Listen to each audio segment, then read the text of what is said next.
How's it going so far? Good for me. How about you? You're the one that's... Yeah, I just count on the actors, those funny guys to do all the heavy lifting, because they're so fucking funny. I get to be the awkward director. Oh. Who has a bad cold and is trying to pretend he doesn't. I live in New York, and it's just endless. This winter, I think, is killing us. Yeah, a friend of mine cannot shake this. And I have 3 kids, so we just keep giving it to each other. It just keeps going around the family. I keep thinking, oh, my time's over, and I had it like 3 weeks ago, and now it's back. Are we rolling? Okay. Sorry to waste your time. Sorry. Pretty much right out of the gate, we're on this wild ride with these guys. Can you kind of set that up for us? Well, it's I think of a good setup. Simon Pegg and Nick Frost play these 2 science fiction geeks who, their idea of a dream vacation in America is the first time they've come to the United States, and their idea of a perfect American vacation is to go to San Diego Comic-Con, buy a bunch of comic books, meet a famous science fiction writer, rent a Winnebago, and drive to all the UFO hotspots of Southwest America, like Roswell and Area 51. It's not everyone's idea of a fantastic dream vacation, but for these guys, that's what they want to do. And coincidentally, when they're visiting Area 51, they happen to meet an escaped alien.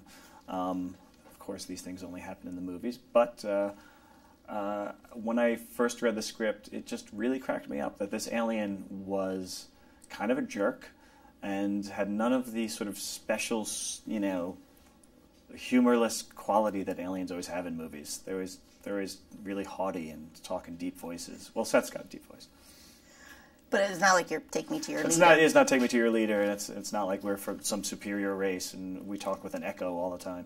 It's no, he's just as those guys would say, a bloke. He smokes, he curses, he gets things wrong, he's fallible. Yeah, he has some superpowers, but big deal. Right. And so it was the script that got you, or? Well, I was a big fan of Simon and Nick's, and I love their sort of pop culture mashup style from Shaun of the Dead and Hot Fuzz and Spaced, and this was their sci-fi take on it. And I happen to, love all the same movies. I was 12 when Star Wars came out. I saw it 100 times. I was obsessed with all the same films they're referencing here. And I know they're some of the most famous films ever made, and they were made, now it's 30 years ago.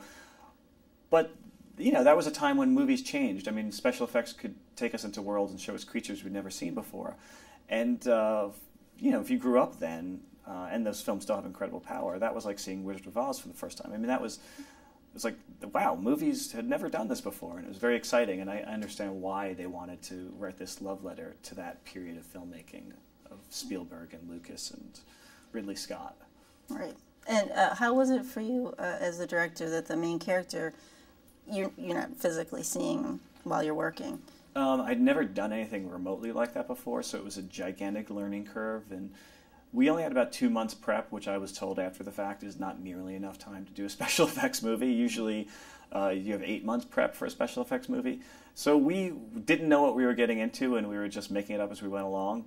But I was very well protected by Double Negative, who were the guys who did the CGI on Paul. And it was a year and a half in post to get him right, and it really took that much time to get him right. But I think I'm quite proud of how he turned out. I think he's actually kind of funny, charming, and if anything, I hope people don't think about the CGI at all. I hope, once they sort of get used to him on screen, they just forget about that. And he's just another guy in that RV with them. Right. Thanks. They're wrapping up. Yeah, it's true, but it's rare that happens, and I didn't think about that at all. That's great. Yeah. That's nothing makes me happier than to hear that. That was the big challenge.